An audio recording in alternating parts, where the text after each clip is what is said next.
Okay, I think I'm almost done. Not only is Anastasia a wonderful and sweet person, but apparently a very ambitious person as well. I think I'm almost done.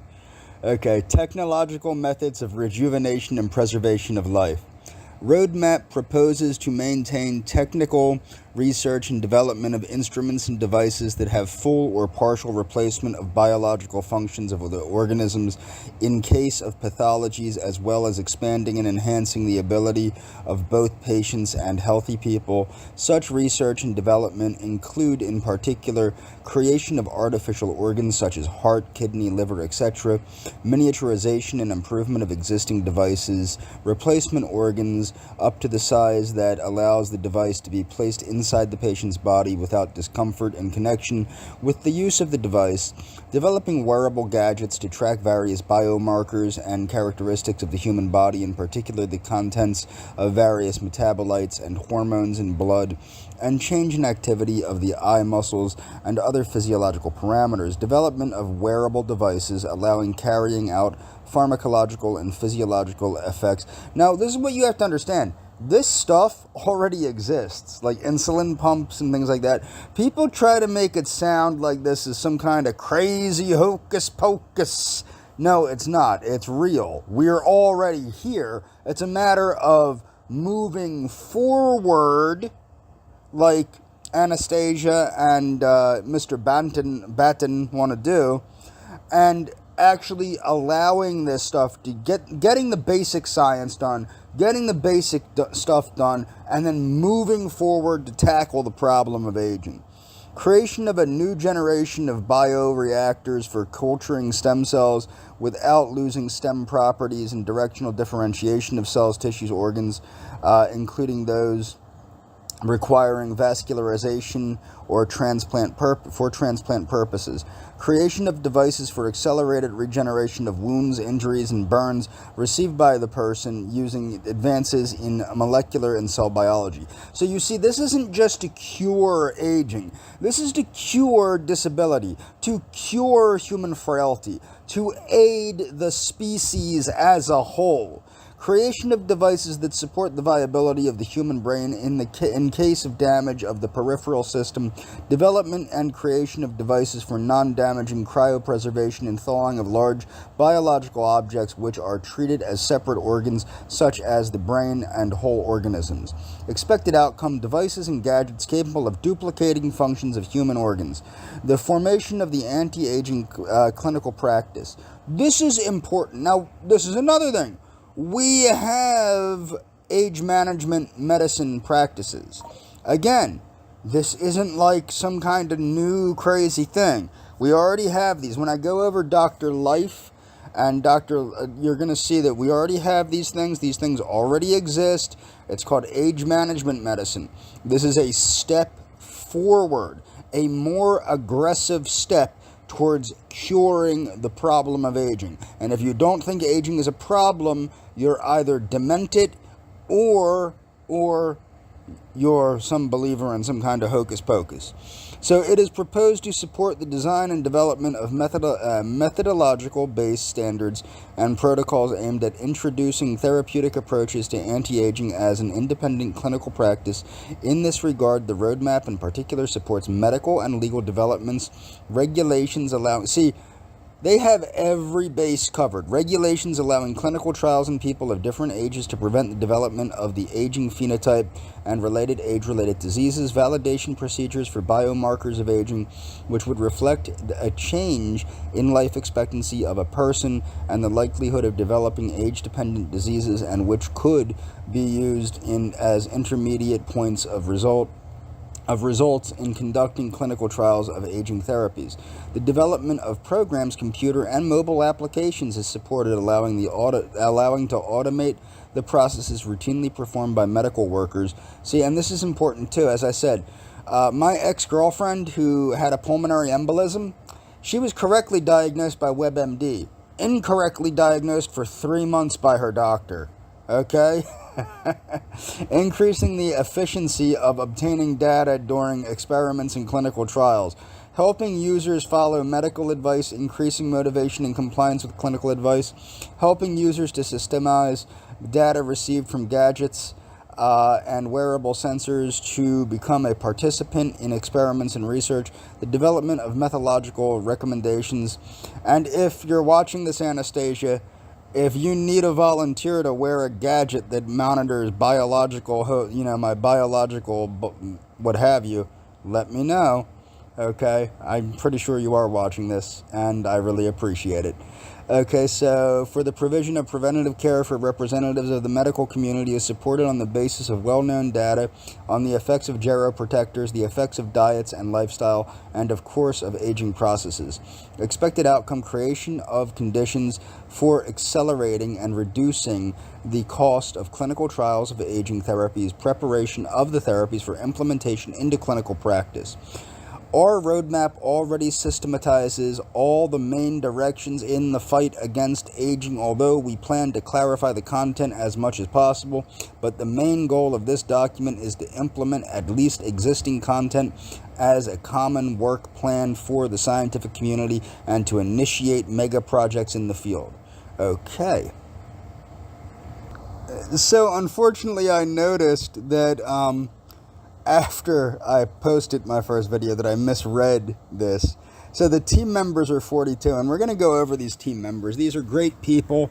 You have to remember, these are people that are using their time and their energy and their money in some cases and their expertise to do what? To save you, to save humanity, to lift up humanity, okay? So there's 42 team members, over 8,600 community members with different social media, over 27 volunteers, over 13 active projects. Okay, now we're going to go down to the team members. I've already read some of this. So this is the team. This gentleman's name is Misha Batten. I think his name is Mikhail. I guess Misha is short for Mikhail. This is my friend, this lovely lady, Anastasia Igorova. She is the founder and CEO, along with Mikhail Batten, or Misha Batten.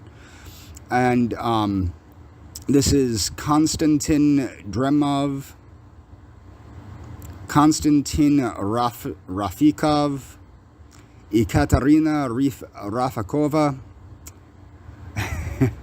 Olga Spiridonova. By the way, I would very graciously ask the forgiveness of the lovely people whose names I'm butchering. I am very sorry for this. Sergei Pushkin, Yuri Ledovsky, okay, Dmitry Globokov, Julia Belova, Sed Kamolov, Tatiana Skortsova, Polina Sabe, Nikolai Nemirovich Dachenko, Maria Stepanova, Olga Brovkina, Anna Ogman, Anna Parfenakova,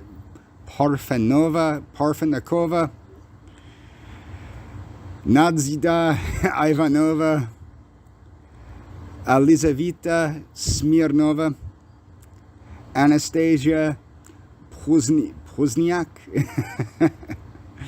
Alexei Reshavitsky, Dora Batanyeva, Tomofey Galinin, Maria Bazarvich, Olga Borisova. You know what? I'm just going to read first names because these poor people, I feel so bad that I've already butchered all these poor people's names. Marina, Daniela, Valerian, Vanira, Alexei, Artem. Now, many of these people were actually friends with me on Facebook years ago. Anastasia, Svetlana, Victoria, Natalie, Arkady, Nadia, Dennis, Natalia, Daniil, These are some of the volunteers. Jason C.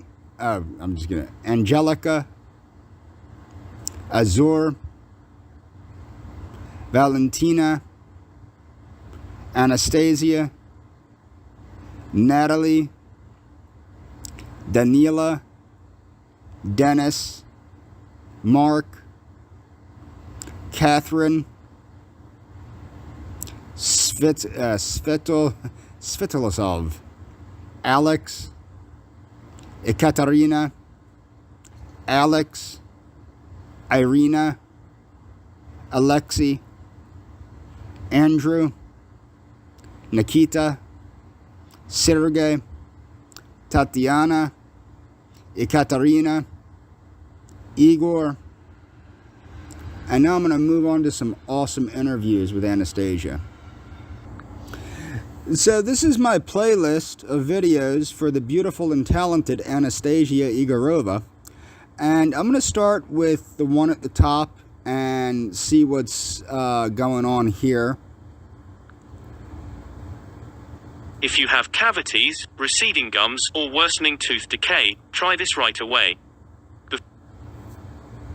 Okay, so Openlongevity, it's a community-based project which goes to unite like-minded people in order to accelerate the scientific process to fight against aging.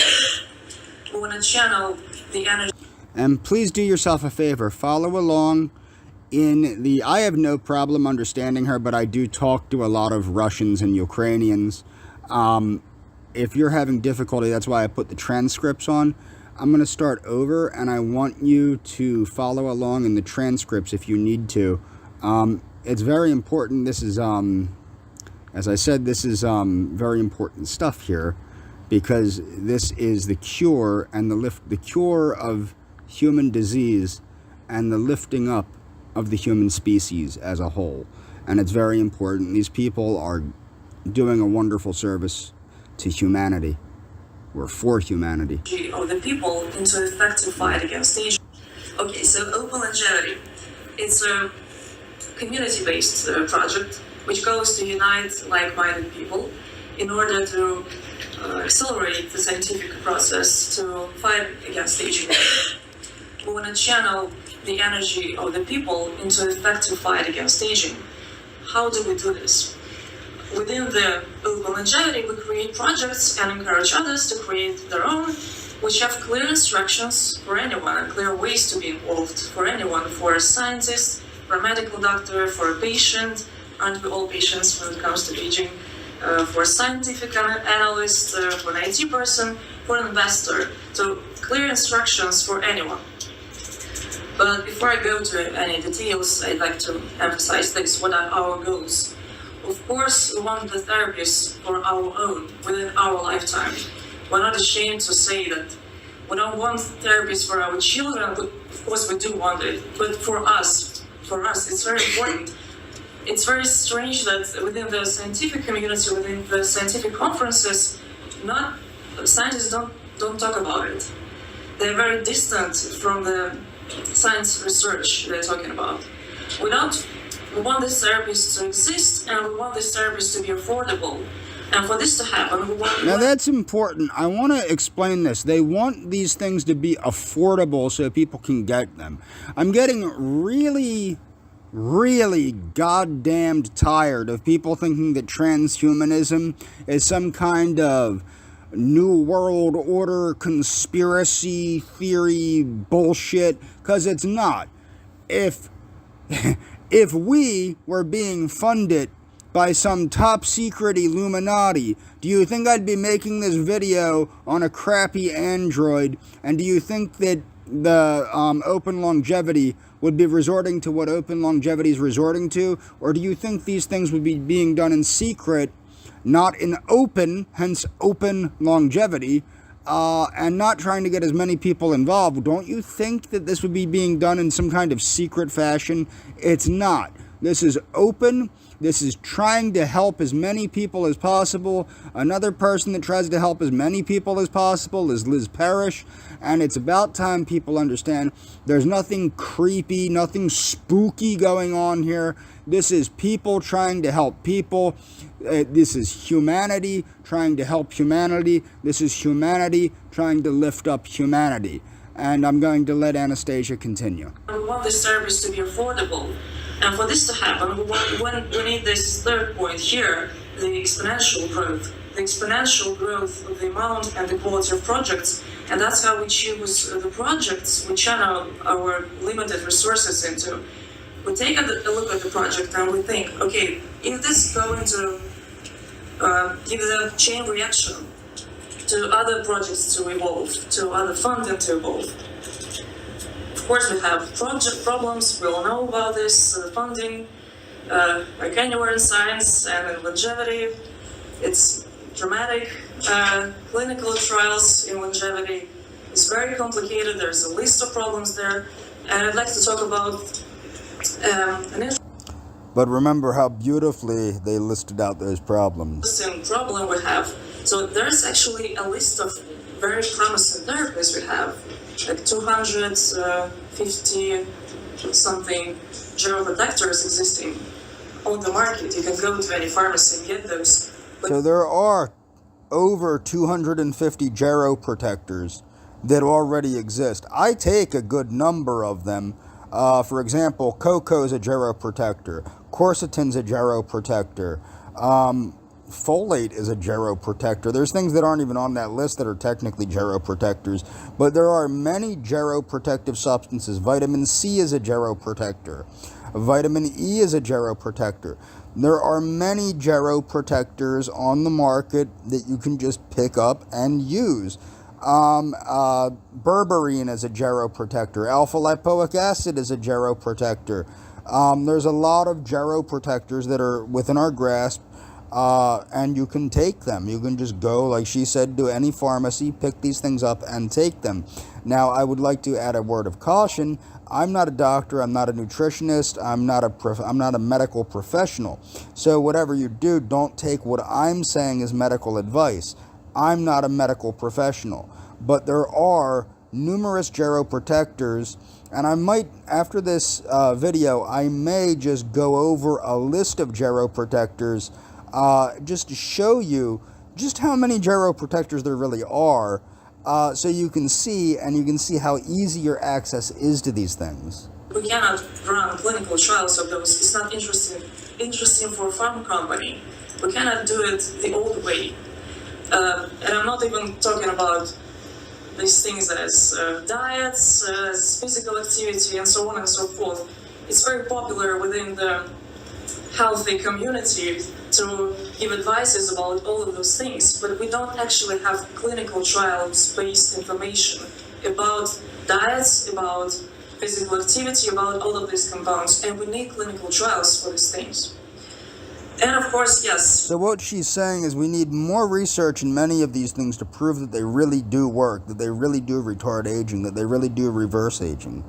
Though on the one hand, we're poor as George mice, and on the other hand, some of the people that do have funding, they have this vision of huge potential profit, and it makes them paranoid and closed, and it's not scientific at all.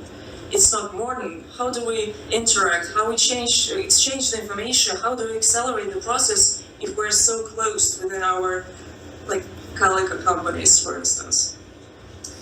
So how does this... Back when I was actively on Facebook, because of this model, you've heard the term Workers of the World Unite, the communist slogan Workers of the World Unite. I created a hashtag that was Immortalists of the World Unite. And I put the little fist, like the communist fist. And I think that's a very good way to get across the idea of opening these things to everyone. This is a concept of all of us that are interested in life extension, all of us that are interested in longevity, all of us to unite for the one cause, and that one cause is lifting up our species. That one cause is making our species a better species. And that's what I think people need to understand. And it's also the seeking of immortality, the seeking of longevity, the seeking. Now, we probably will never achieve immortality, but I always say, like Paul Bragg said, why not seek to live indefinitely if you're going to seek to live a long time? My point is that we need to unite. As I stated, immortalists of the world, unite. Started the Openlongevity. We changed our Science for Life Extension Foundation one day into a volunteer questionnaire. We've seen that there are a lot of people who are very active on Facebook and on offline events, so a lot of people started to ask us, okay, how can I help? Of course, the overpopulation question is very popular still, but the other very popular was, how can I help? Okay, so we did that. In 2 years, 300 people signed up. More than 200 within the first 6 months when we did several posts on Facebook. But that's the problem. We needed an entire HR department to deal with all those people. The other problem is that we needed a clear list of simple tasks for those people. Most of them don't speak English. Most of them don't have any scientific background. But it would be a shame. And that's the biggest issue that I have, is I don't have the scientific background, but I have the desire to help. Now, let's let her continue. Not to communicate with all of this community energy. And then we met Dima Vremenko. Dmitry Vremenko is the author of Nestarenie.ru. Nestarenie is not aging in Russian. This is the most popular blog within the Russian-speaking community. Dima writes affordable information, the proven information, what works and what's not in longevity. Pieces of advice for anyone. So we started our longevity school together, first as single lectures in Moscow, then as fully fledged off-site camps, even in Montenegro. And the other very popular question we had is this. Okay, so I've heard all these very interesting facts you just told me. Where do I get the recipes for the diet, and at what dosage should I take metformin? This is very clear that people are not just interested in all those facts. We all know that they actually take all those drugs already. It's happening. It's happening, but they don't take any tests. They don't follow any protocol. They're not supervised by any medical specialists. It's chaos there. So our answer to that request was always, okay, guys, just wait a bit, just a few months. We will work out the design of an experiment, the protocol, and you will join us together. You will be supervised by a medical doctor, and we all will get some useful information from the trial. That's the slide I always show to our students. So what happens between now and then? Between now when we don't have the therapy and the moment where we do have it. Clinical trials is an inevitable step. It has to happen, but we all know it's problematic.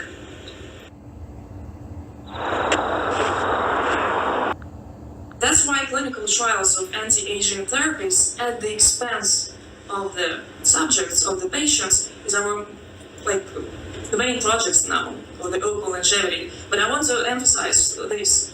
It's not just, we just change the sponsor here. It doesn't mean that we don't use any documents, that it's not professionally observed. Everything's done as it's supposed to be, like GCP tells us to.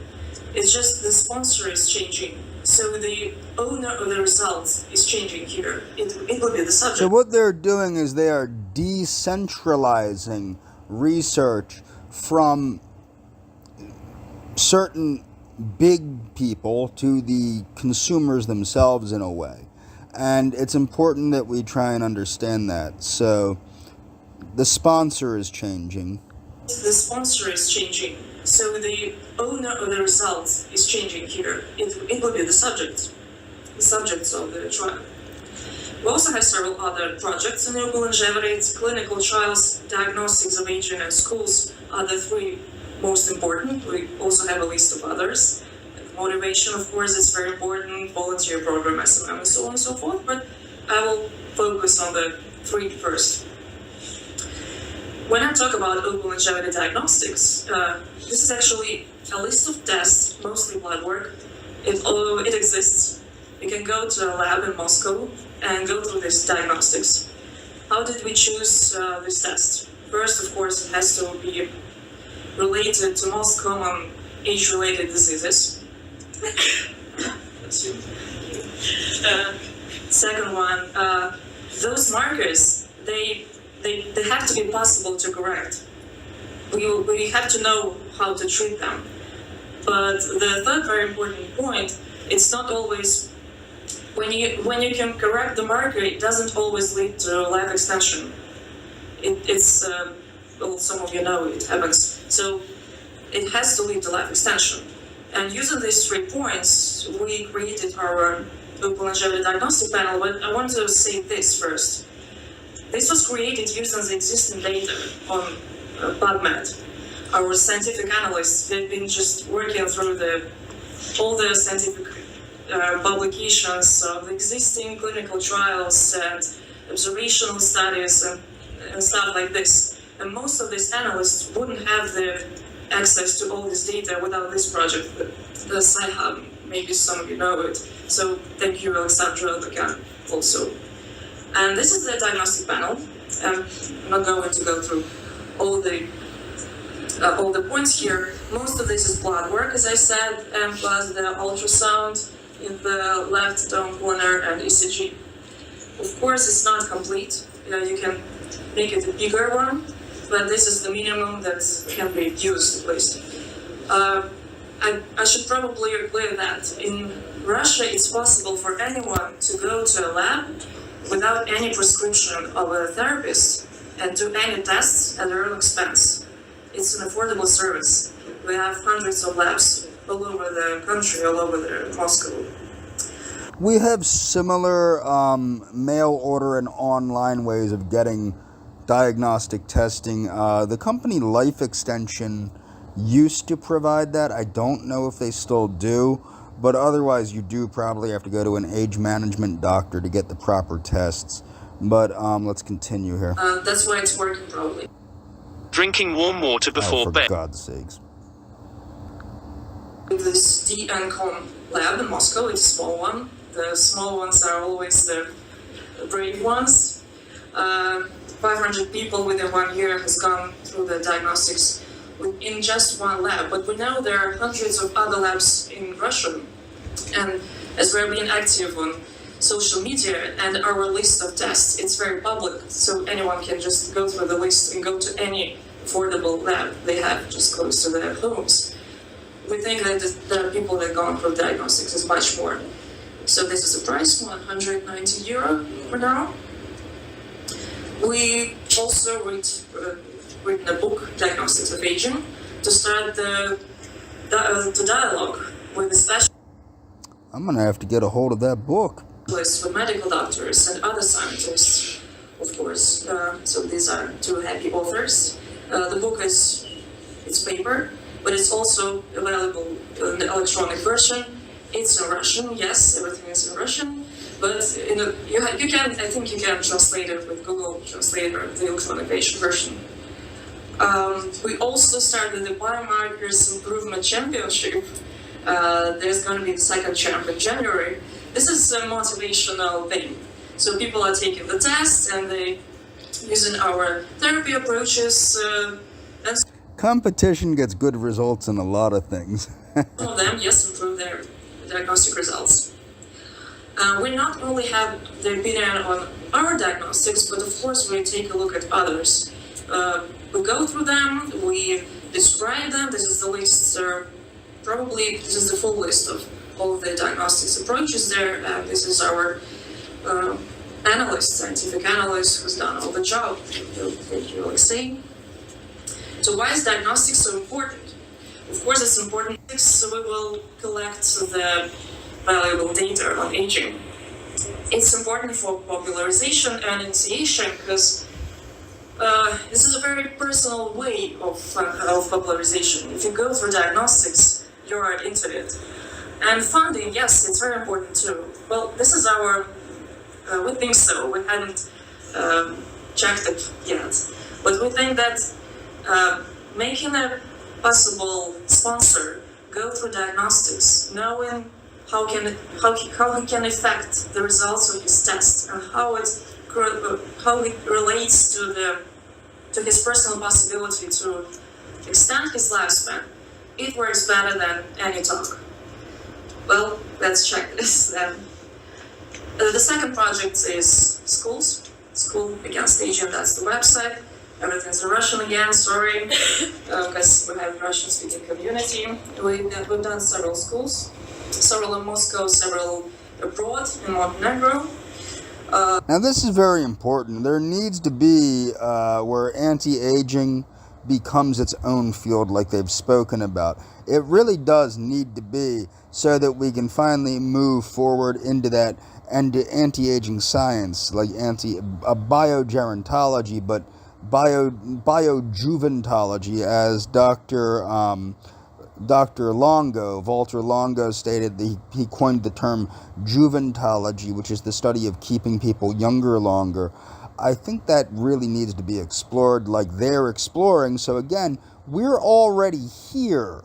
It's a matter of moving forward, and preferably moving it more into the Anglosphere than in the Russo sphere, if you know what I mean, where there's going to be better funding, where there's going to be better motivation and things of that nature. And let's let her continue here. Oh.